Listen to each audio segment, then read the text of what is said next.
আসার পালা শেষ, এবার শুরু হবে যাবার পালা। ফেরার কালে যখন শুনেছে, সঙ্গে সঙ্গে পালকি থেকে নেমে সেই রজক কন্যার কাছে ছুটে গিয়ে কন্যাকে জড়িয়ে ধরে বলছে, মা কি যেন বললি তুই? আর একটি বার বল, কি বললি আমায় একটি বার বল। বাবু আমি তো কিছু বলিনি, আমি আমার পিতাকে বলেছি বেলা যাই বাসনায় আগুনে দাও। না না, এ কথা তুই বলিসনি, এ কথা তুই বলিসনি, তুই ভুল বলছিস। আমি যে অন্য কিছু শুনলাম। বাবু অন্য কিছু? হ্যাঁ রে, এই তো তুই বললি বেলা যায় বাসনায় আগুনে দাও। আমি তো সেটাই শুনেছি মা। তুই যে বারবার বললি বেলা যায় বাসনায় আগুনে দাও। সত্য কথা রে, বাসনার পিছনে ছুটতে ছুটতে আমার যে মূল্যবান সময় চলে যাচ্ছে। কত সময় চলে গেল বিষয়ের মধ্যে ডুবে থাকতে থাকতে। আমার কামনা বাসনায় জীবনে বেলা বয়ে গেল রে মা। আর আমি থাকবো না। কি হবে থেকে? এখানে যে কিছুই নেই।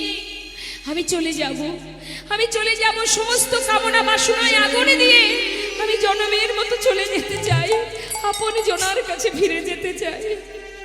ধীরে ধীরে নিজের ঘরে ফিরে এসে তার কন্যা সুমতিকে বললেন, মা দে, মা দে, সারা গায়ে কৃষ্ণ নাম লিখে দে।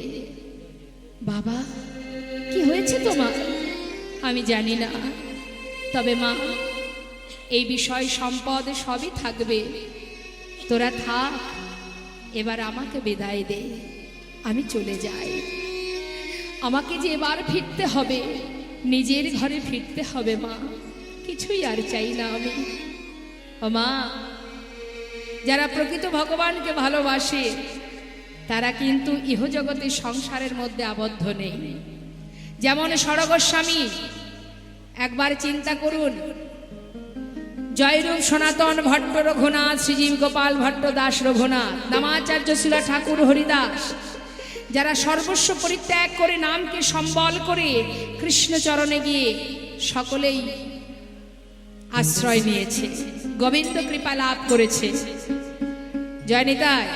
আর আমরা সংসারকে বেশি ভালোবাসি, তাই আমরা যেতে পারবো না। সংসারকে বেশি ভালোবাসি, কিন্তু আমরা বোকা, আমরা মূর্খ, তাই আমরা এখনো অনিত্য বস্তুকে নিয়ে আষ্টে পিষ্টে বসে আছি। এটা আমার ওটা আমার করতে করতে দিন চলে যাচ্ছে। মহাজন বললেন, আমার আমার করে বুঝিতে না পারো, আমাতে কি আছে রত। কোন শক্তি বলে বেড়াই চলি, বলে কিসের অভাবে হয় দেহ পতন।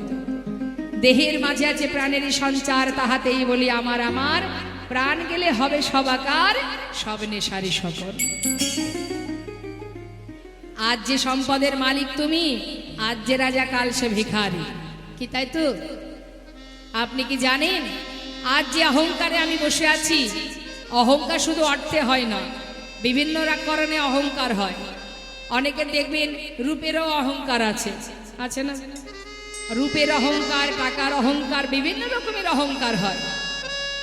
তা অহংকার করে লাভ নেই। আজ যে তুমি রাজা কাল ভিখারি, কখন যে তোমায় ভগবান সর্বস্ব কেড়ে নেবে তুমি জানো না।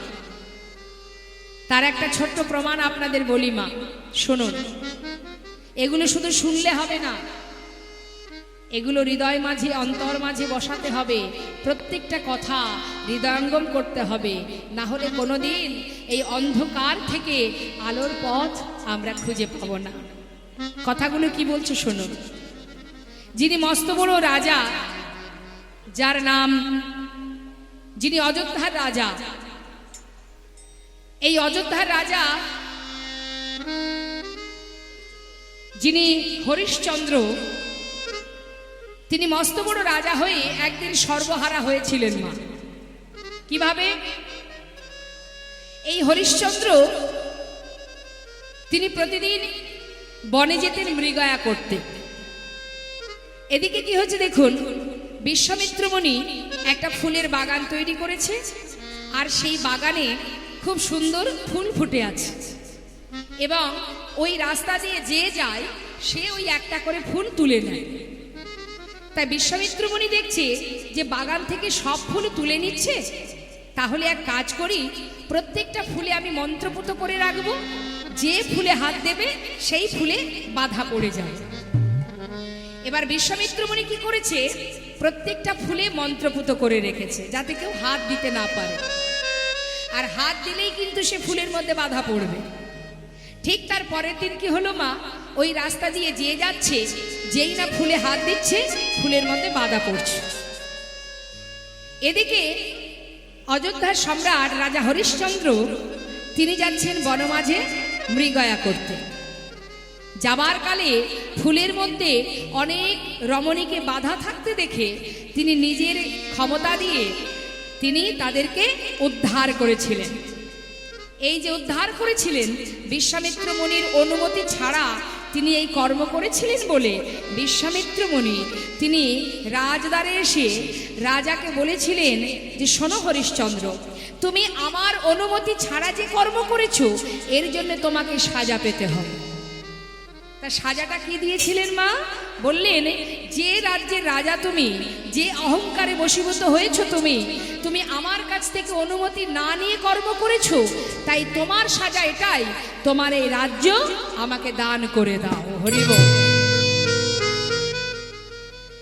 গুরুবাক্য লঙ্ঘন না করে সঙ্গে সঙ্গে রাজ্য দান করে দিলেন। দান করে দিয়ে নিজের স্ত্রীকে নিয়ে আর সন্তানকে নিয়ে পথে এসে দাঁড়ালেন। যেই না পথে এসে দাঁড়িয়েছে সঙ্গে সঙ্গে রাজা হরিশ্চন্দ্র তিনি বলে উঠলেন, আহা, যে আমি আমার বলতে যা কিছু ছিল সবই আপনাকে দিয়েছি, এবার আমার মুক্ত করে দিন। দাঁড়াও, এখনো সময় হয়নি।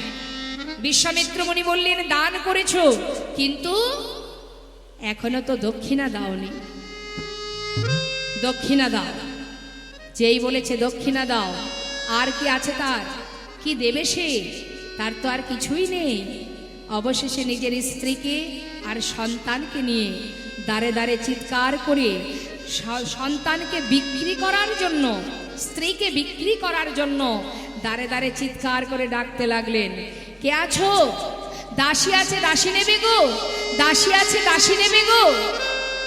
চিৎকার শুনে একজন শুদ্ধ বৈষ্ণব তিনি এসে বললেন, বেশ, আমার দাসী প্রয়োজন, আমার ঘরে ভগবানের সেবার জন্য দাসী দরকার, তাহলে আমাকেই দিন। যখনই তার স্ত্রীকে দিয়ে দিলেন মা, সেই সঙ্গে সন্তানকেও দিয়ে দিলেন। দুইজনকে বিক্রি করে সেখান থেকে যে কড়িটা পেল আর নিজেকে বিক্রি করে দিলেন কোথায়? নিজেকে বিক্রি করে দিলেন কালু ডোমের কাছে। কোথায় সেটা? কাশীধামে। কালু ডোমের কাছে নিজেকে বিক্রি করে যে কড়ি পেল সেই 2 কড়ি এক করে গুরুর হাতে দক্ষিণা স্বরূপ দান করলেন। সর্বস্ব হারিয়ে শ্মশানে মরা পোড়ানোর কাজ করতে শুরু করলেন। যে ছিল এত বড় রাজা, মস্ত বড় রাজা, আজ শ্মশানে মরা পোড়ানোর কাজ করতে করতে হঠাৎ একদিন তার স্ত্রী শৈবা তার মৃত সন্তানকে নিয়ে শ্মশানে এসেছে দাহ করবে বলে। কিভাবে মারা গেল? বনের মধ্যে ফুল তুলতে গিয়ে সর্পদংশনে তার পুত্র রুহিতাশ্বর মৃত্যু হয়। এখন সেই সন্তানকে দাহ করার জন্য যখন শ্মশানে এনেছে মা, শ্মশানে এনে দেখছে যে তারই স্বামী শ্মশানে মরা পোড়ানোর কাজ করছে। নিজের সন্তানকে শ্মশানে দাহ করবে। শ্মশানের একটা নিয়ম আছে, দাহ করতে গেলে শ্মশানে কড়ি দিতে হয়, কিন্তু আজ যে সে কড়ি দেবে সেই কড়িটুকু তার কাছে নেই। তাই গঙ্গার ঘাটে বসে মস্ত বড় রাজা হরিশ্চন্দ্র আজ শূন্য হাতে বসে বসে কাঁদছে আর মাধবকে ডেকে বলছে, মাধব, চেয়ে দেখো আমার দিকে, যা ছিল আমার বলতে সবই হারিয়েছি আমি। আজ যে শ্মশানে একটা কড়ি দেব সেই কড়িটুকু আমার হাতে নেই। কেমন করে উদ্ধার হব আমি? মুক্তি পাবো কেমন করে, পার করে নিয়ে যাবে কে? তাই গঙ্গার ঘাটে বসে বসে রাজা হরিশ্চন্দ্র চিৎকার করে কাঁদছে। মাধব, চেয়ে দেখো। বন্ধু, এক মুষ্টি ভিক্ষার জন্য তুমি দাঁড়ে দাঁড়িয়ে আছো। দাঁড়াও বন্ধু, আমি আসছি। জগৎ শেঠ এক মুষ্টি তন্ডুল নিয়ে যেই না লালার আঁচলে দিয়েছে মা, ওই ভিক্ষার জন্যেই তো এতদিন অপেক্ষা। ভিক্ষাটুকু পাওয়া মাত্রই কোনো দিকে না তাকিয়ে ছুটতে ছুটতে যাচ্ছে। বাবাজি, বাবাজি, বাবাজি, বাবাজি, দেখো, এই দেখো, এই দেখো, আমি ভিক্ষা করে এনেছি। আমার যে শত্রু, আমি তার ঘর থেকে ভিক্ষা করেছি। এবার আমায় ভিক্ষা দাও বাবাজি। দাঁড়াও লালা, ভিক্ষা তো তুমি এনেছো, অবশ্যই আমি তোমায় মন্ত্র দেব, কিন্তু তোমার পিছনে ওটা কি আসছে?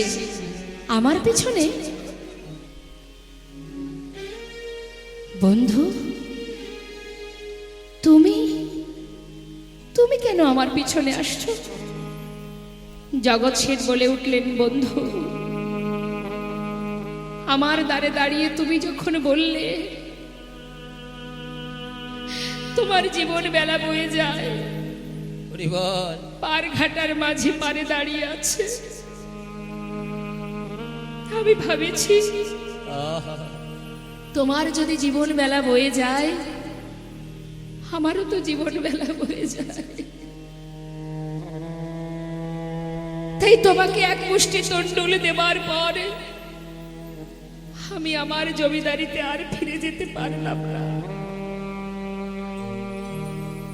তুমি ছুটতে ছুটতে চলে যাচ্ছ দেখে আমি তোমার পাছু ছুটতে ছুটতে এসেছি। বন্ধু, আমাকে গ্রহণ করো, আমাকে গ্রহণ করো বন্ধু। বাবাজি, এ যে আমার সেই বন্ধু যে এতদিন আমার শত্রু ছিল, সর্বস্ব পরিত্যাগ করে আমারই শরণ নিয়ে আমার পাছু পাছু ছুটে এসেছে। ওকে গ্রহণ করো বাবাজি, ওকে তুমি গ্রহণ করো। দুইজনে মিলে বাবাজির কাছ থেকে মন্ত্র গ্রহণ করলেন, গুরুচরণে প্রণাম করলেন। দুই বন্ধু একসঙ্গে দাঁড়ে দাঁড়ে ভিক্ষা করে আর ভগবানের সেবা দেয়। সেবা দিতে থাকে, কিন্তু সাক্ষাৎ দর্শনের বাসনা মনে জেগে আছে। কবে পাবো তোমার দেখা প্রভু? নিজে হাতে সেবা দেয়, দাঁড়ে দাঁড়ে ভিক্ষা করে, আর মনের বাসনা একবার দেখা দাও, একটি বার দেখা দাও। কিভাবে ডাকলে তুমি আমায় দেখা দেবে, কৃপা করবে? একদিন মনস্থির করলেন, এই প্রাণ আমি আর রাখবো না। যদি তোমার দেখা না পাই, আমি আর বাঁচতে চাই না প্রভু। জীবনের এতগুলো দিন চলে গেল, একটি বার তোমার দেখা পেলাম না। আমি যমুনার জলে নিজেকে বিসর্জন করব। বলতে বলতে যাচ্ছে, এমন সময় পিছন থেকে জগৎ শেঠ বলে উঠলেন, বন্ধু, মরতেই যদি হয় তাহলে তুমি একা নাও, আমাকে সঙ্গে করে নাও, আমিও তোমার সঙ্গে নিজেকে ত্যাগ করব। দুইজনে একসঙ্গে জলে যাও নামছে মা, যমুনার জলে। এদিকে তীরে দাঁড়িয়ে অনাদি আদি গোবিন্দ ভগবান কৃষ্ণচন্দ্র বৃন্দাবনে বালুরাশির উপরে দাঁড়িয়ে লালাকে ডাকছে, লালা, লালা, এমন করে নিজেকে বিসর্জন করো না, পিছন ফিরে একবার চেয়ে দেখো। ভগবান ত্রিভঙ্গ বঙ্কিমে দাঁড়িয়ে আছেন, আর এদিকে লালা যেই না পিছন ফিরে তাকিয়েছে, অনাদি আদি গোবিন্দকে দর্শন করে সর্বকারণের কারণ স্বয়ং পূর্ণ ব্রহ্মকে দর্শন করবা মাত্রই ছুটে গিয়ে চরণটা জড়িয়ে ধরলেন। আর যেই না চরণটা জড়িয়ে ধরেছে, জগৎ শেঠ আর লালা দুজনে গোবিন্দ চরণ পেল। জগৎ শেঠ বলে উঠলেন, দয়াময়, আজ তোমার দেখা পেলাম প্রভু, তোমার দেখা পেলাম বটে, কিন্তু তুমি একা কেন এলে? একবার যুগল হয়ে দাঁড়াও, রাধা গোবিন্দ যুগল হয়ে দাঁড়ালেন, আর লালা জগৎ শেঠ দুটি বাহু প্রসার করে বললেন, এসো প্রভু, চোখের সামনে নয়, মামা অন্তর মন্দিরে এসো এসো, মাধব কৃষ্ণ গোপাল, এসো মাধব কৃষ্ণ গোপাল, মম অন্তর মন্দিরে প্রভু এসো এসো, মাধব কৃষ্ণ গোপাল গোপাল, মাধব কৃষ্ণ গোপাল। এসো এসো তুমি, এসো হৃদি মাঝে, অন্তর জামি হরে প্রাণে প্রিয় রাজে। এসো এসো তুমি, এসো হৃদি মাঝে, অন্তর জামি হরি প্রাণে প্রিয় রাজে।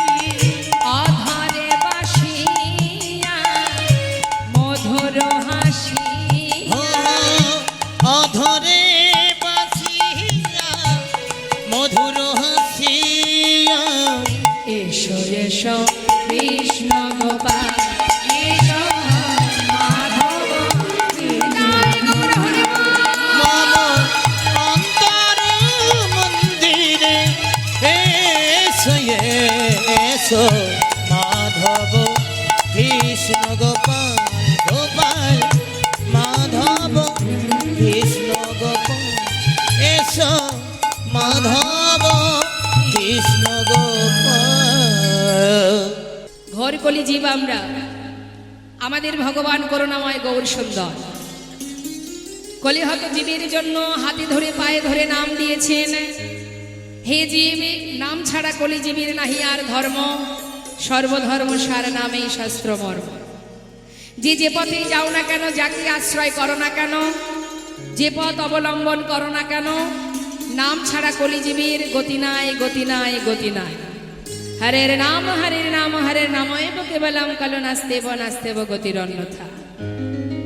আমাদের ইহজগতে, আমাদের হিন্দু সমাজের অনেক অনেক মত আছে, এক একজন এক একজনকে ভালোবাসে, এক এক পথ অবলম্বন করে, কিন্তু জেনে রাখতে হবে মা, সমস্ত ধর্মের সার হলো এই মধুমাখা হরিনাম। তাই বৈষ্ণব মহাজন বললেন, এই ঘোর কলিযুগে তোমাকে কোনো কষ্ট, কোনো সাধন ভজন করার দরকার নেই, কিছুই করতে হবে না, শুধুমাত্র শ্রদ্ধা ভক্তি নিয়ে যদি মহামন্ত্র জপ করতে পারো, হরিনাম করতে পারো। হরিনামের এমনই মহিমা, তুমি যেভাবেই গ্রহণ করো না কেন, ইচ্ছায় করো অনিচ্ছায় করো, হেলায় করো শ্রদ্ধায় করো, যেভাবেই নাম করো না কেন, নামের যে মহিমা সে কিন্তু দেখা দেবেই দেবে। অভ্যাস করতে হবে, প্রতিনিয়ত হরিনাম করতে হবে, কিন্তু নাম করার নিয়মটা কি? আমরা সবাই ভগবানকে ভালোবাসি, সত্যি ভালোবাসি বলেই আজ আপনারা সবাই এখানে ছুটে এসেছেন। প্রত্যেকেরই সংসার আছে, দূর দূরান্ত থেকে হরিনাম শ্রবণ করার জন্য আপনারা পাগলের ন্যায় কত দূর থেকে ছুটে এসেছেন এখানে কৃষ্ণ নাম হরিনাম শোনার জন্য। ভাবা যায় না মা, যদি ফাংশন হতো অনেক শ্রোতা হতো, তাই না? অনেক ভক্ত আসতো ফাংশন শোনার জন্য, কিন্তু কীর্তনেও যে এত ভক্ত হয় সেটা কিন্তু আমরা আজ বর্তমানে প্রমাণ পাচ্ছি, তাই না? যে ভগবানকে সত্যি জগতের যে ভালোবাসতে শিখেছে, বুঝেছে, জেনেছে, যার কারণে আজ তারা কীর্তন শ্রবণ করার জন্য সকলে ছুটে আসে একত্রিত হয়ে, কত দূর দূরান্ত থেকে কত সুন্দরভাবে একনিষ্ঠ মনোভক্তি নিয়ে কীর্তন আস্বাদন করছে। তাই ভক্তি সকলের মধ্যে জেগেছে, এই যে ভক্তি জেগে উঠেছে, এই ভক্তিটাকে আরো দ্বিগুণ করতে হলে আমাদের ভিতরে কিছু নিয়মাবলী পালন করতে হবে। সেটা কি না, হরিনাম যে আমরা করব, ভগবানের নাম করব, কিন্তু নাম করতে গেলে আমাদের ভিতরে যদি কোনো চা পাওয়া থেকে যায় তাহলে এই নাম করা বৃথা হয়ে যাবে। চা পাওয়া অর্থাৎ পার্থিব জগতের সুখ স্বাচ্ছন্দ্য, ইহজগতের সুখ, ইহজগতে ভালো থাকবো, সুখে থাকবো, 1 থেকে 5টা বাড়ি হবে, 5টা থেকে 10টা গাড়ি হবে, এই কামনা নিয়ে যেন ভগবানকে ভালোবাসতে যাবেন না। দরকার কি আছে ভালোবাসার? কিছু না চাইতেই যদি সব পাওয়া যায়, যদি তাকে ভালোবাসতে পারো। শাস্ত্রে বললেন ভগবান নিজেই, তিনি কি বললেন, ভক্তের বোঝা আমি বহন করি। অর্থাৎ ভাবছো বসে চলবে কি সে তুমি ভাববার কে, যার ভাবনা সেই ভাবে তুমি ভাবো তাকে। হরি বল, হরি বল। তুমি তার চিন্তা করো, সে তোমার চিন্তা করবে। কেন করবে? কারণ তুমি অমৃতের সন্তান, তুমি তার সন্তান। এ জগতে যে মাতা পিতার কাছে আমরা, যাদের কোলে থেকে আমরা বড় হয়েছি, যারা পৃথিবীর আলো দেখিয়েছে, যে মায়ের গর্ভ থেকে আমরা ভূমিষ্ঠ হয়েছি, তারা জাগতিক জগতের মাতা পিতা, সংসার জীবনের মাতা পিতা। কিন্তু মা, আমাদের পিতাকে, আমাদের আসল পিতা হলো অনাদি আদি গোবিন্দ, যিনি আমাদের জগৎ পিতা, যিনি সৃষ্টিকর্তা, যার কৃপায় 84 লক্ষ জনে ভ্রমণ করে এই সুন্দর কৃষ্ণ বলার বদন খুঁজে পেয়েছি আমরা। বলবার মতো শক্তি পেয়েছি, দেখবার মতো নয়ন পেয়েছি।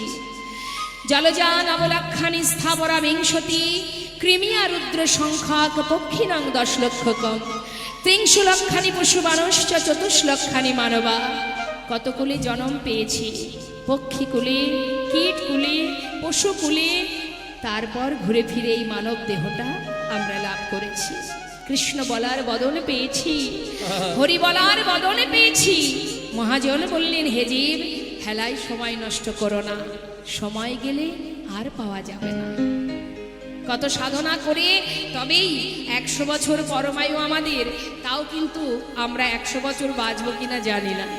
বর্তমানে 100 বছর আমরা যে বেঁচে থাকবো এ ভরসা আমরা পাই না। সময় খুবই কম, খুবই কম আমাদের জীবনের সময়। তাহলে এই অল্প সময়ের মধ্যে কিভাবে আমরা গোবিন্দচরণ লাভ করতে পারবো, সেটা আমাদের মাথায় রাখতে হবে। কারণ এসেছি যেমন, যেতে হবে তেমন, চলে আমাদের সবাইকে যেতে হবে। এখানে আমরা যুগ যুগ ধরে থাকতে পারবো না। তাই বৈষ্ণব মহাজন বললেন, হরি নাম করো, কৃষ্ণ নাম করো, কিন্তু কিভাবে করবে?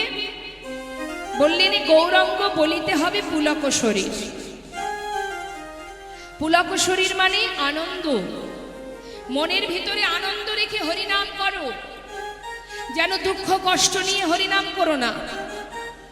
দুঃখ কষ্ট তো এই সংসার জীবনে, এই মায়ার সংসারে দুঃখ আসে, কষ্ট আসে, যন্ত্রণা আসে। কিন্তু যে জনে কৃষ্ণ ধনে ধনী, যে জনে নামের ধনে ধনী, তার কিন্তু কোনো দুঃখ কষ্ট নেই, তার জীবনে দুঃখ কষ্ট নেই।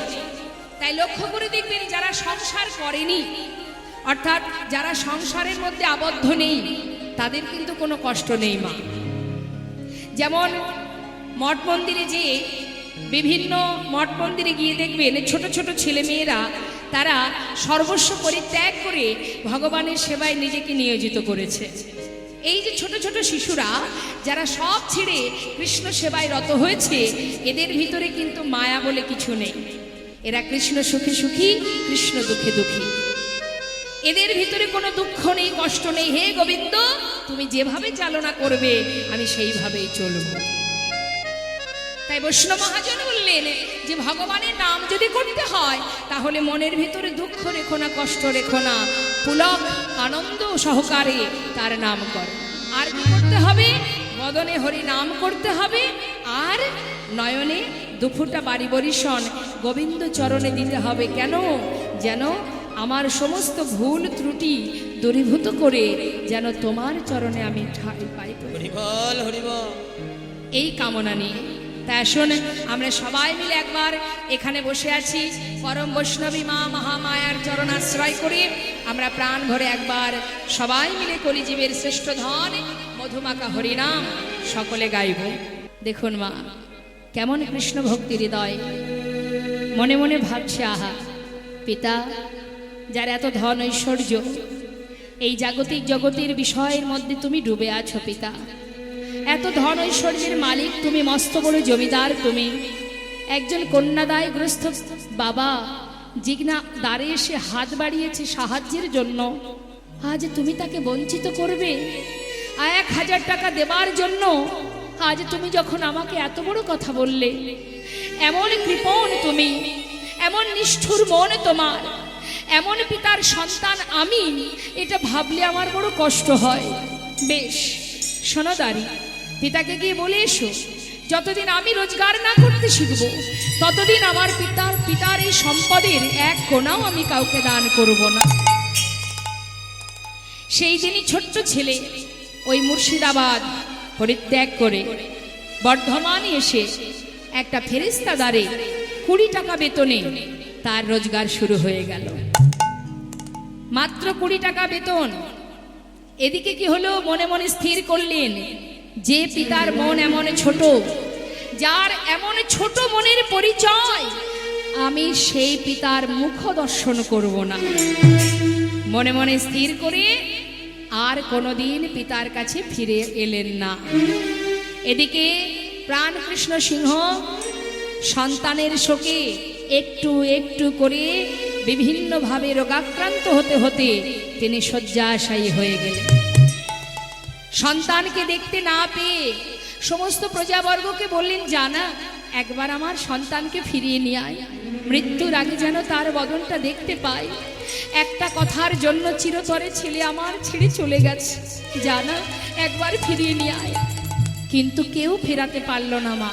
না, এমন পিতার মুখ আমি আর দেখতে চাই না, যার এমন নিষ্ঠুর মনোবৃত্তি, আমি তার মুখ দেখতে চাই না। এলো না। শয্যাশায়ী প্রাণকৃষ্ণ সিংহ বিছানায় শুয়ে শুয়ে ভগবানের কাছে প্রার্থনা করছে, প্রভু একমাত্র নয়নের মণি আমার চিরতরে আমায় ছেড়ে চলে গেছে, আমি ছাড়া ওর আর কেউ নেই। তাই আজ ওকে যখন আমার ভাগ্যে হলো না দেখা, আমার সন্তান আমি চিরতরে তোমার চরণে দিয়ে গেলাম দয়াময়।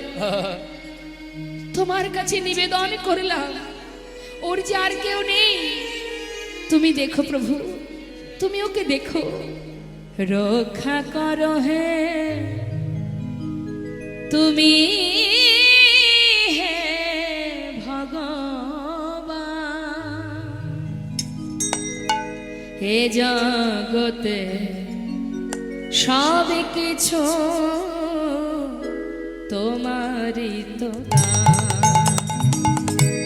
রক্ষা করো হে তুমি হে ভগবান,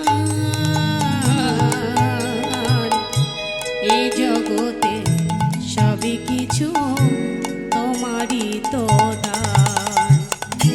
তুমি আছো হরি এই বিশ্ব চরাচরে, তুমি আছো হরি এই বিশ্ব চরাচরে, তুমি আছো হরি বিশ্ব চরাচরে, তুমি আছো হরি এই বিশ্ব চরাচরে, শেষের দিনে হরি ডাকে গো তোমারে, তুমি আছো হরি বিশ্ব চরাচরে, শেষের দিনে হরি ডাকি গো তোমারে, রক্ষা করো হে ভগবান,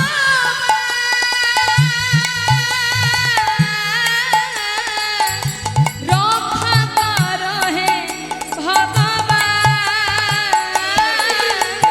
একবার রক্ষা করো হে ভগবান, একবার রক্ষা করো হে তুমি হে ভগবান, বলো হে জগৎ জগতে সবই কিছু তোমারই যে দান বলো এ জগতে সবই কিছু তোমারই যে দান। এখানেই তত্ত্ব লুকিয়ে আছে মা। একেবারে শেষের লাইনটা কি বললেন? এই জগতে সব কিছু তোমারই দান। তাহলে বাবা আমরা কেন এত অহংকার করি? হরি বল। এত কেন অহংকার আমাদের? বাড়ি আছে, গাড়ি আছে, আমার এই আছে, ওই আছে, আমি এত টাকার মালিক, হ্যাঁ, ধরাকে সরা জ্ঞান করি। বলুন মা, এত অহংকার কিসের? কিছুই তোমার নেই।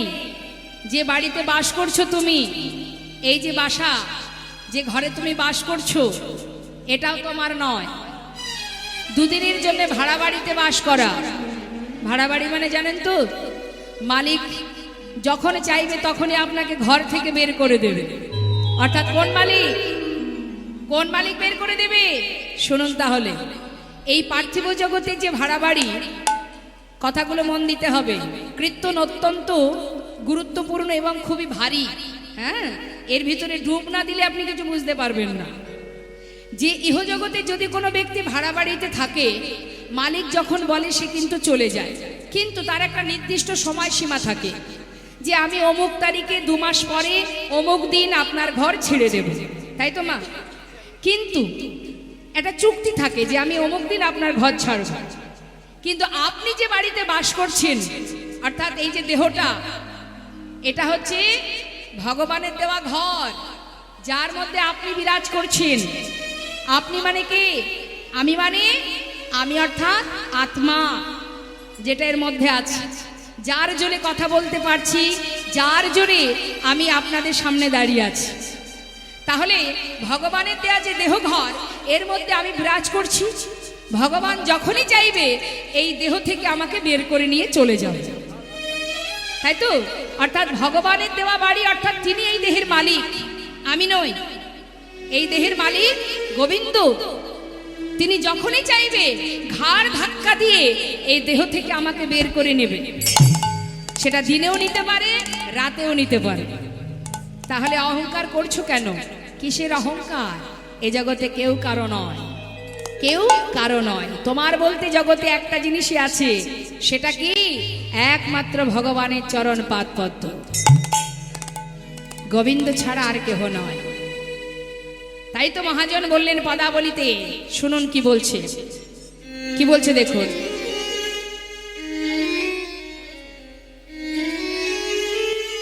ছল ছল নয়নে হাসি মাখা বদনে, ছল ছল নয়নে হাসি মাখা বদনে, আনন্দ কাননে সবাই ভ্রময়নী বা।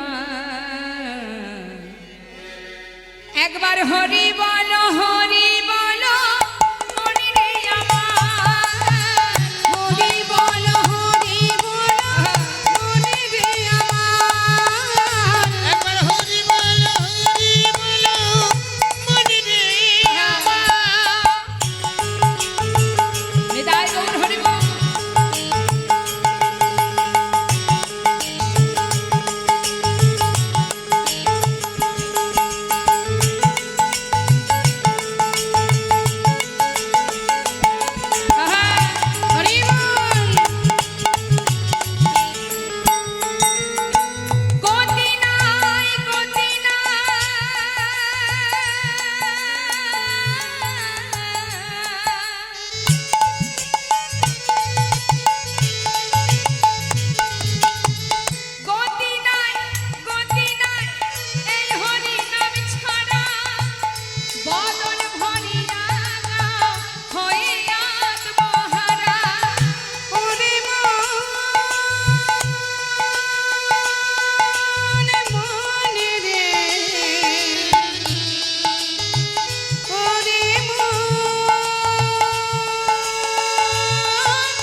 শোনো ওই দেখো শ্মশানে কিবা রাত্রি দিনে ওই দেখো শ্মশানে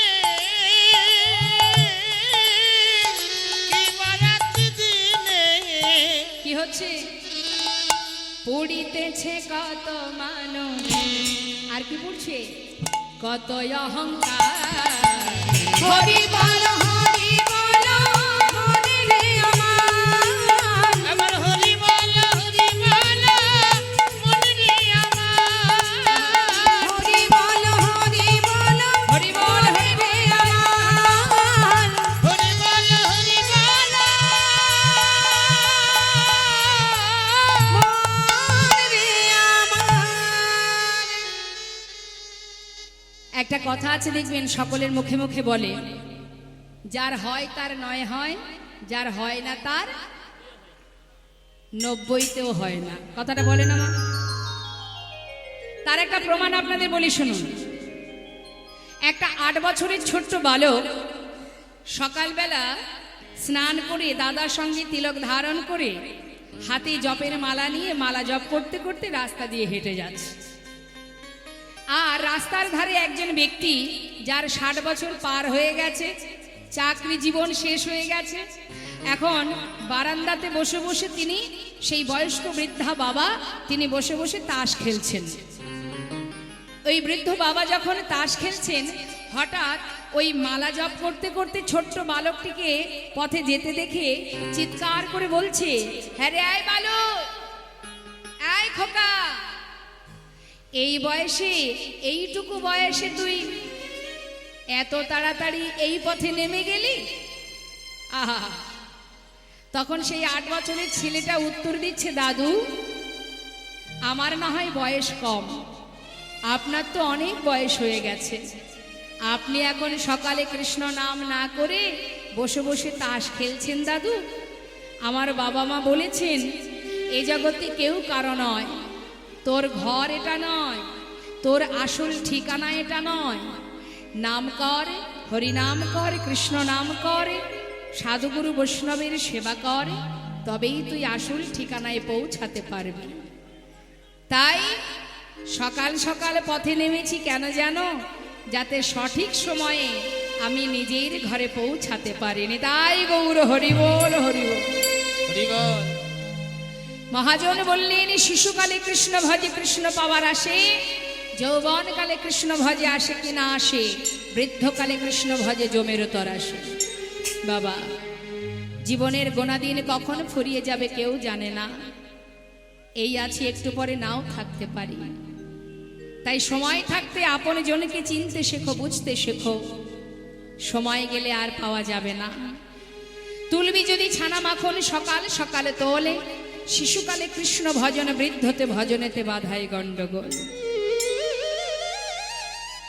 দেখতে দেখতে প্রাণ চলে গেল প্রাণ কৃষ্ণ সিংহের যখনই তিনি মারা গেলেন তারপর এলাকার সমস্ত প্রজাবর্গ যারা ছিলেন তারা লালার কাছে গিয়ে বললেন বাবু যার প্রতি আপনার এত অভিমান সে তো চলে গেছে এবার যদি আপনি ফিরে না যান তাহলে জমিদারি কে রক্ষা করবে সকলের আদেশ পেয়ে সকলের অনুরোধ শুনে পুনরায় লালা আবার ফিরে এলেন নিজের পিতৃভূমিতে ওমা ফিরে আসবার পর জমিদারি রক্ষা করতে শুরু করলেন লালা উপযুক্ত বিবাহের বয়স হয়েছে দেখে গ্রামবাসীরা সকলে মিলে এক সুকন্যার সন্ধান করে তার সঙ্গে বিবাহ দিলেন যার নাম কাত্যায়নী হরিবল একবার উলুধ্বনি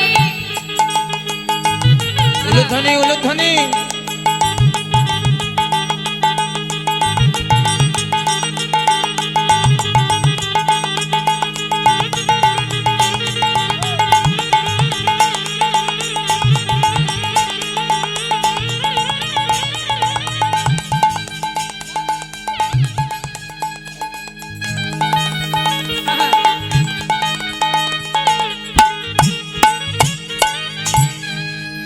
কত আনন্দ নতুন বউ এসেছে ঘরে সুখে স্বাচ্ছন্দ্যে জীবন চলছে দেখতে দেখতে 1 বছর হলো বাবা 1 বছর হতে না হতে একটি সন্তান হলো, ছেলের নাম রাখলেন নারায়ণ।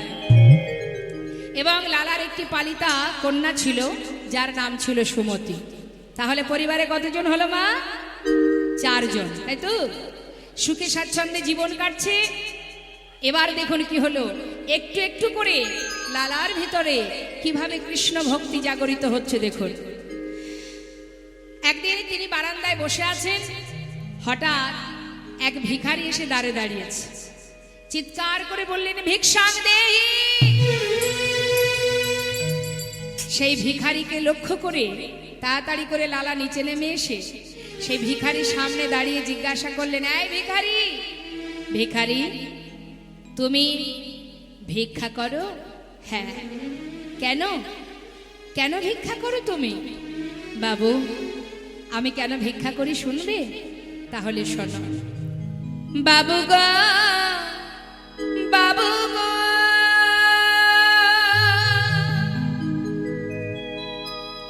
বাবু গো,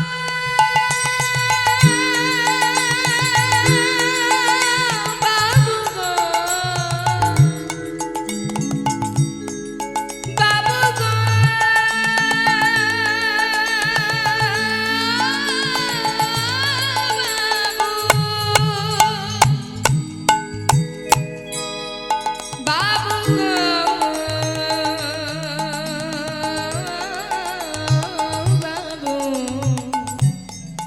বাবু গো, বাবু গো,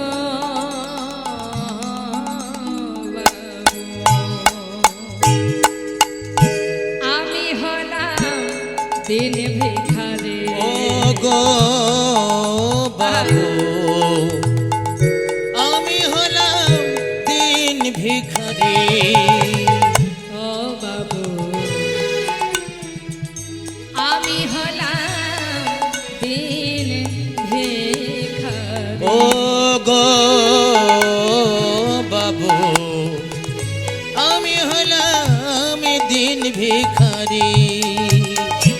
বুঝলাম, কিন্তু ভিক্ষা করো কেন শুনবে? আমার ঘরে আছে গিরিধারী,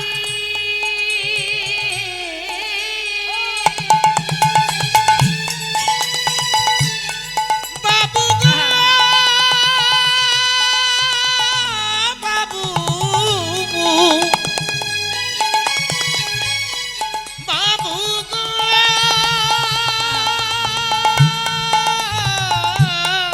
বাবু,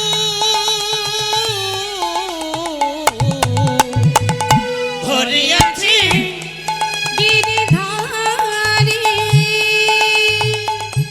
তাই দাঁড়ে দাঁড়ে ভিক্ষা করি। আমার ঘরে আছে গিরিধারী,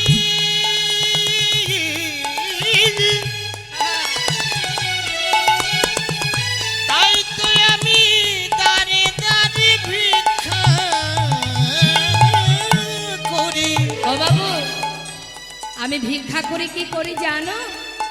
তারে সেবা দিয়ে পাই গো প্রসাদ, তারে সেবা দিয়ে আমি পাই গো প্রসাদ। বাবু, এই তো আমার রীতি।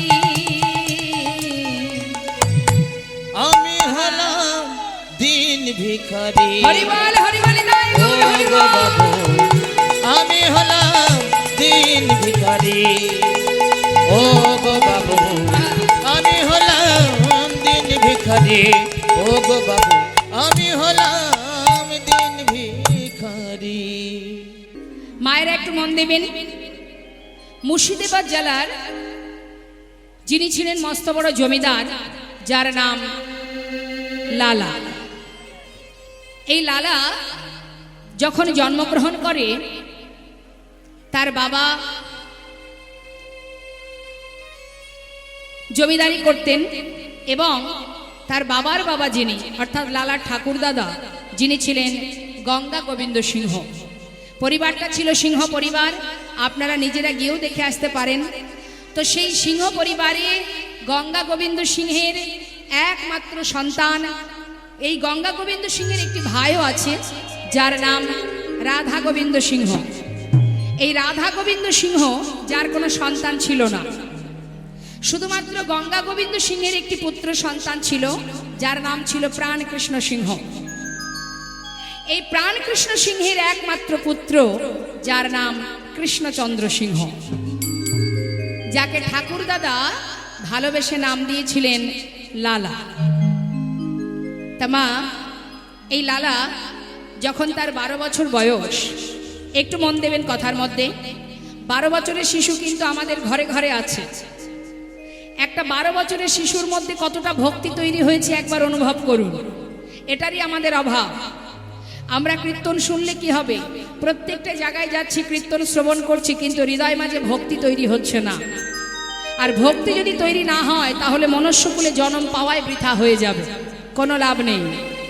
মহাজন বললেন, মানুষ আকার হইলে কি হয়, করহ ভূতেরও কাম, তা না হইলে কখনো কি বলহ কৃষ্ণ নাম।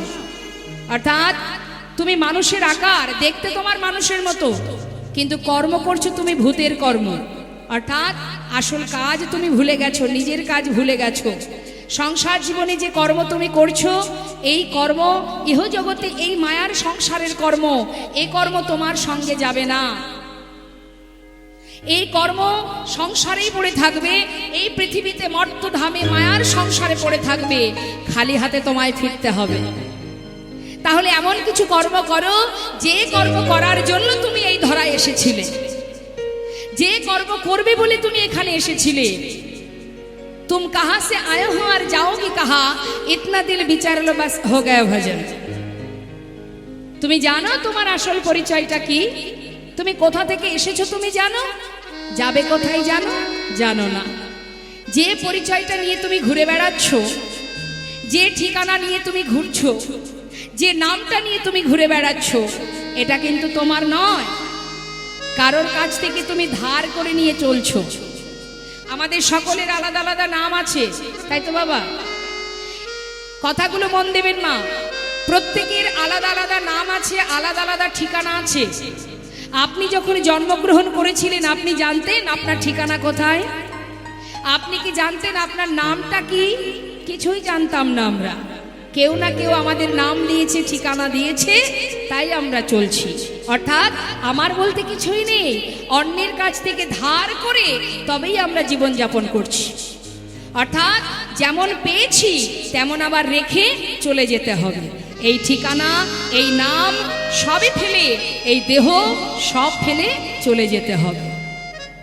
আর যেখানে আমি চলে যাব সেটা হলো আমার আসল ঠিকানা, আমার নিজের ঠিকানা। তাহলে সেই ঠিকানায় যেতে গেলে কি করতে হবে? এই মায়াকে দূরীভূত করতে হবে। যে মায়ার মধ্যে আমরা আষ্টে পৃষ্ঠে জড়িয়ে আছি, এমন ভাবে জড়িয়ে গেছি মায়ার মধ্যে, এখান থেকে পালানোর রাস্তা খুঁজে পাচ্ছি না। এই মায়া যত সময় তোমার কাছ থেকে না সরবে, তুমি কিন্তু তোমার আসল ঠিকানার সন্ধান খুঁজে পাবে না। তাহলে মায়াকে সরতে গেলে, মায়াকে সরাতে গেলে কি করতে হবে আমাদের? এই মায়াকে দূরীভূত করতে গেলে একটাই উপায়, সদ্গুরু চরণ আশ্রয় করো, সাধুগুরু বৈষ্ণবের সঙ্গ করো, হরিনাম কৃষ্ণ নাম শ্রবণ করো, দুফুটা বাড়ি বরিশন করে দুটি বাহু তুলে মহামন্ত্র জপ করো। তবেই জানতে পারবে, না হলে জানতে পারবে না যে তোমার কর্মটা কি। কৃষ্ণ ভজিবার তরে সংসারে আইনো, মিছে মায়ায় বদ্ধ হয়ে বৃক্ষ সম হয়। অর্থাৎ আমরা সবাই মায়ার জীব, মায়ামোহে ডুবে আছি। সংসারের মধ্যে কর্ম করছো, অর্থ উপার্জন করছো, সবই করো, কিন্তু মায়ার মধ্যে জড়িও না। এই মায়ার মধ্যে জড়িয়ে থাকলে কোনোদিন গোবিন্দ কৃপা হবে না। শ্রীমতী রাধারানী তিনিও সংসারে কর্ম করেছেন, রন্ধন করেছেন, কিন্তু কৃষ্ণ ছাড়া সে এক মুহূর্ত আর বদনে কোনো কথাই বলতেন না, যার মন ছিল কৃষ্ণ চরণে। তাই রাধারানী তিনি বাদিনীর ঘরে থেকে আমাদের মতো জীবকে শিক্ষা দিলেন, হে জীব, আমি যেমন সংসারে থেকে কর্মের ভিতর দিয়ে কৃষ্ণ সেবা করছি, তোমরাও কর্ম করো, তোমরাও অর্থ উপার্জন করো, তোমরা ভবিষ্যতে ছেলে মেয়ের চিন্তা করো, কিন্তু মনটা দিয়ে দাও গোবিন্দ চরণে। নিতাই গৌর হরি বল, হরি বল। কৃষ্ণ চরণে নিজেকে সঁপে দাও, চলার পথে কৃষ্ণ নাম করো, যেখানে থাকবে, যেমন থাকবে, যেভাবে থাকবে, বদনে হরি নাম করো, কৃষ্ণ নাম করো। যে তোমাকে যেমন করেই বাধা দিক না কেন, যে তোমাকে যাই বলুক না কেন, নাম যেন ছেড়ো না। এই কৃষ্ণ ছাড়া তোমার কিন্তু গতি নাই, গতি নাই, গতি নাই। শাস্ত্রে বললেন অপবিত্র পবিত্র বা সর্ববাস্তাঙ্গত পিবা যৎসারে পুণ্ডরিকাক্ষ সবাজ্যভ্যন্তর সূচি। অর্থাৎ পবিত্রই থাকো, অপবিত্র থাকো, যেখানে থাকো, যেমন থাকো, যখনই তুমি নামকে স্মরণ করবে, যখনই তুমি হরিনাম বদনে উচ্চারণ করবে, তোমার ভেতর বাহির সবই পবিত্র হয়ে উঠবে। নিতাই গৌর হরি বল, হরি বল। তাই আজ ছোট্ট একটি ছেলে, 12 বছর বয়স, ঠাকুর দাদা ভালোবেসে নাম দিয়েছে লালা। সেই ছোট্ট ছেলেটি এই মুর্শিদাবাদ জেলায় জমিদারির কাচারি বারান্দায় বসে বসে বাইরের দৃশ্যটা লক্ষ্য করছে, দেখছে। এমন সময় ওই জমিদারের সদর দরজার সামনে একজন কন্যাদায়গ্রস্ত ব্রাহ্মণ, তিনি এসেছেন সাহায্য নেবেন বলে। তা যখন সেই ব্রাহ্মণ সাহায্যের হাত বাড়িয়েছে, তখন সেই দ্বারে যে দাঁড়ি ছিলেন, তিনি বারবার তাকে ধাক্কা দিয়ে সরিয়ে দিচ্ছেন। 12 বছরের ছোট্ট ছেলেটা জিজ্ঞাসা করলেন, এই যে ও দাঁড়ি, তুমি ওই ব্রাহ্মণকে বারবার তাড়িয়ে দিচ্ছ কেন? বাবু, উনি একজন কন্যাদায়গ্রস্ত ব্রাহ্মণ, সাহায্যের জন্য এসেছে। কিন্তু বাবু, আমাদের এই জমিদারি মহলে একটা নিষেধ আছে, একটা নিয়ম আছে, সেটা হলো কোনোদিন কাউকে কিছু দান করা যাবে না। তাই এই ব্রাহ্মণকে আমি বারবার নিষেধ করছি যে এখান থেকে দান দিতে পারবো না, তুমি চলে যাও। কিছুতেই শুনছে না, যার কারণে আমি বারবার ধাক্কা দিয়ে তাড়িয়ে দিচ্ছি। ছোট্ট ছেলে বলে উঠলেন, শোনো, আমার পিতাকে গিয়ে বলো আমি আদেশ করেছি 1000 টাকা যেন এই ব্রাহ্মণকে দান করে দেয়। সঙ্গে সঙ্গে সেই দাঁড়ি ভিতরে গিয়ে প্রাণকৃষ্ণ সিংহকে বললেন, বাবু, আপনার পুত্র সে আপনাকে আদেশ করেছে 1000 টাকা দ্বারে দাঁড়িয়ে আছে এক ব্রাহ্মণ, তাকে দান করার জন্য। সে আদেশ করেছে, আপনি আদেশ পালন করুন। প্রাণকৃষ্ণ সিংহ বলে উঠলেন, এত বড় স্পর্ধা আমার ছেলে, সে কিনা আমাকে আদেশ করে। শোনো, 1000 টাকা ওই ব্রাহ্মণকে দান করে দিয়ে আমার পুত্রকে জানিয়ে এসো, যতদিন নিজে রোজগার না করবে ততদিন যেন দান করবার ইচ্ছা প্রকাশ না করে। দেখি একবার হাতটা তুলুন তো, আমি কিন্তু দেখতে পাচ্ছি না হাত তুলছেন কিনা সবাই। এদিকে হাত তুলেছে তো? জয় নিতাই, হরি বল। অনেক ভক্তরা দূরে দাঁড়িয়ে আছেন, বসবার হয়তো জায়গা নেই, জানি না, ওইদিকে হয়তো থাকতে পারে। তো আপনারা দাঁড়িয়ে আছেন কেন জানি না, দাঁড়িয়ে আছেন বেশ, একবার হাত তুলতে হবে সবাইকে। হ্যাঁ, প্রত্যেকে নিতাই গৌর হরি বল, হরি বল, গৌর হরি বল। বাহ, একবার আমি গাইব, শুনবেন, সুরটা শুনে তারপরে আপনারা গাইবেন। তালে তালে গাইবেন, বেতালে গাইবেন না, হাতে তাল রাখবেন আর প্রাণ ভরে দেহ মন প্রাণ সপে দিয়ে আত্মনিবেদন করে মায়ের চরণে এই হরিনাম জোরে জোরে গাইবেন। কেমন? মা যেন শুনতে পায়। মায়ের কাছে প্রার্থনা করুন, মা ধনং দেহি পুত্রং দেহি যশং দেহি নয়, মা আমার যেন কৃষ্ণ ভক্তি হয়। এই কামনা নিয়ে সবাই মিলে একবার হরিনাম। হ্যাঁ, আগে শুনুন, আমি গাইব, হাতে তালি দিয়ে। হরে কৃষ্ণ হরে কৃষ্ণ কৃষ্ণ কৃষ্ণ হরে হরে, হরে রাম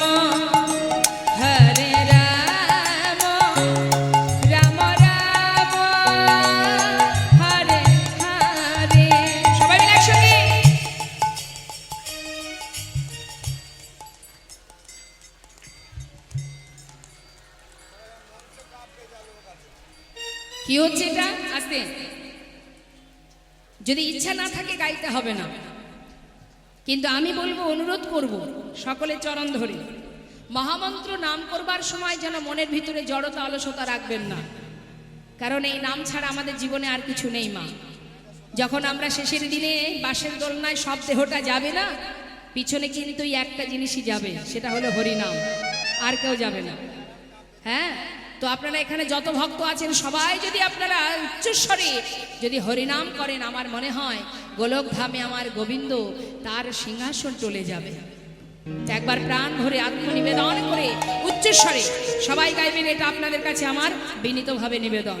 হরে কৃষ্ণ, হাত তুলে, হরে কৃষ্ণ কৃষ্ণ কৃষ্ণ হরে হরে, হরে রাম হরে রাম, রাম রাম হরে হরে, বলুন হরে কৃষ্ণ হরে।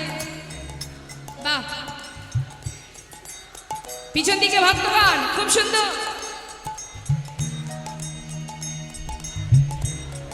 বাবা,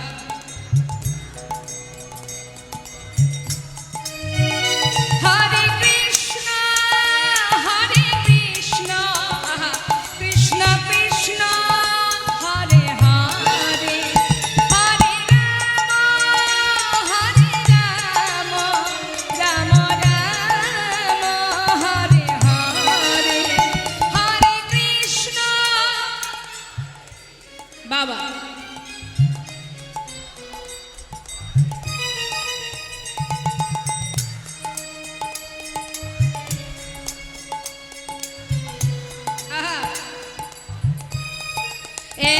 হরে কৃষ্ণ হরে কৃষ্ণ, কৃষ্ণ কৃষ্ণ হরে হরে, হরে রাম হরে রাম, রাম রাম হরে হরে, হরে কৃষ্ণ হরে কৃষ্ণ, কৃষ্ণ। বাবা,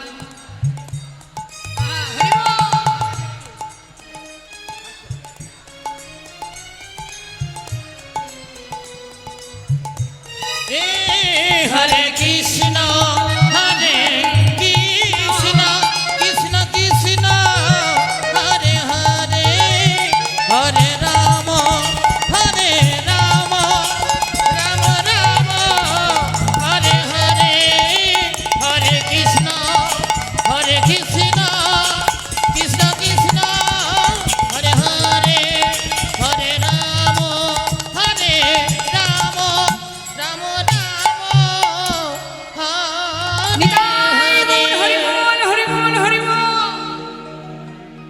অপূর্ব। হরিবল হরিবল। কৃষ্ণ কৃপা হোক আপনাদের সকলের, ভগবান আপনাদের কৃষ্ণ ভক্তি দান করুক, এটাই প্রার্থনা করি প্রভুর চরণে।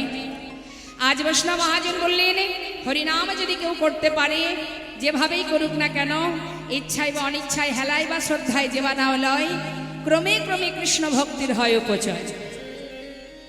কৃষ্ণ গালি দিতে যদি কেউ করে কৃষ্ণ নাম উচ্চারণ, সেই সে নাম হয় তার মুক্তিরও কারণ। কাউকে যদি আপনি গালি দিতেও কৃষ্ণ নাম বলেন মা, তাতেও আপনার উপকার। ভাবা যায়, যেভাবেই বলো না কেন তাতেই উপকার। নামের এমনই মহিমা। তাই আজ বৈষ্ণব মহাজন বললেন, এই হরিনাম যদি গাইতে হয়, তার আগে সৎ গুরুচরণ আশ্রয় করতে হবে। গুরু কৃপা না থাকলে হবে না। কেন হবে না? কলিযুগে আগে গুরু আশ্রয় করো, তারপরে গৌর পাবে। জীবের নিস্তার লাগি নন্দ সুত হরি, এই ভুবনে প্রকাশিলে গুরু রূপ ধরি। এই ভুবনে প্রকাশ হলেন ওই গুরু রূপ ধরি। কি বললেন কথাটা? জীবের নিস্তার লাগে, অর্থাৎ জীবের নিস্তার করার জন্য, উদ্ধার করার জন্য স্বয়ং ভগবান নন্দসুত হরি তিনি ভুবনে প্রকাশিলেন গুরু রূপ ধরি। অর্থাৎ গুরুকে যদি তুমি শ্রদ্ধা ভক্তি করতে পারো, গুরু কৃপা লাভ করতে পারো, তাতে কি হবে? তোমার গৌর কৃপা হবে।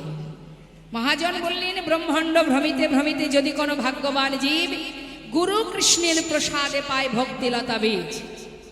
গুরু কৃপা সবার হয় না গো মা, গুরু কৃপা সকলের ভাগ্যে হয় না। মহাজন বললেন, গুরুদেব কি করেন? মালি হয়ে সেই বীজ করে অর্পণ, শ্রবণ কীর্তন জলে করায় সিঞ্চন। ক্রমে ক্রমে বাড়িলতা ব্রহ্মাণ্ড ভেদি যায়, বিরজা ব্রহ্মাণ্ড ভেদি পরম ব্রহ্ম পায়। তদপরে যায় লতা গোলক বৃন্দাবন, শ্রীকৃষ্ণ চরণ কল্প বৃক্ষে করে আরোহণ। অর্থাৎ যদি তুমি গুরু কৃপা লাভ করতে পারো, অনায়াসে তুমি গৌর কৃপা পাবে। তাই আসুন মহাজন পদাবলিতে বলছেন যে গৌর কৃপা লাভ করতে গেলে গুরু, অর্থাৎ কলিযুগে গুরু আমাদেরকে নিত্যানন্দ প্রভু দয়াল নিতাই চাঁদ। তাই বৈষ্ণব মহাজন বললেন যে আসো আমরা নিতাই চাঁদের চরণে জানাই, আমরা নিত্যানন্দ প্রভুর কাছে জানাই, হে দয়াল দয়াল গুরু তুমি কৃপা করো যেন তোমার চরণে আমি ঠাঁই পাই, তোমার কৃপা যাতে লাভ করতে পারি। আহা, কি বলছেন মহাজন? আরে কবে নিতাই করুণা করিবে, ও গোয়ারি কবে নিতাই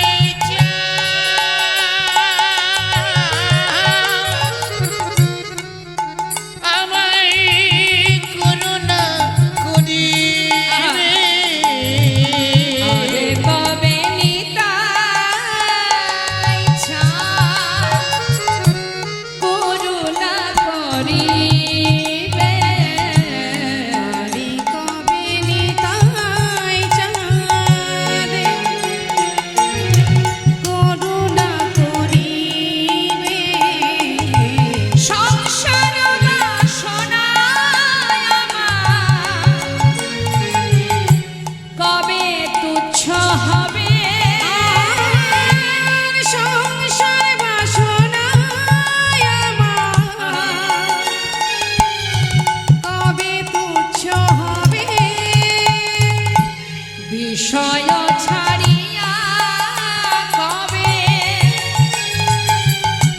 শুদ্ধ হবে মন। আমার বিষয় ছাড়িয়া কবে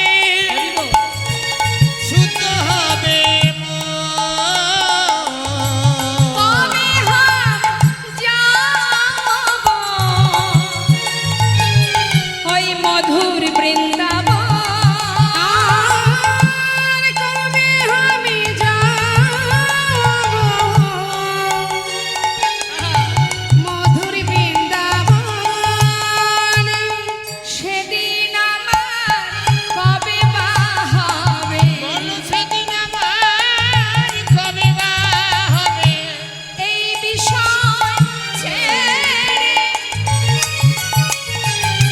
আমি বৃন্দাবনে যাব, ওগো সেদিন আমার কবে বা হবে, এই বিষয় ছেড়ে বৃন্দাবনে যাব, সেই দিন আমার কবে বা হবে, কবে যাব মধুর বৃন্দাবন। ওই কবে হাম যাইব এই মধুর বৃন্দাবন। রূপ রঘুনাথ পদে কর কহিয়া, সেবায় অভিলাষ মাগে ঠাকুর নরোত্তম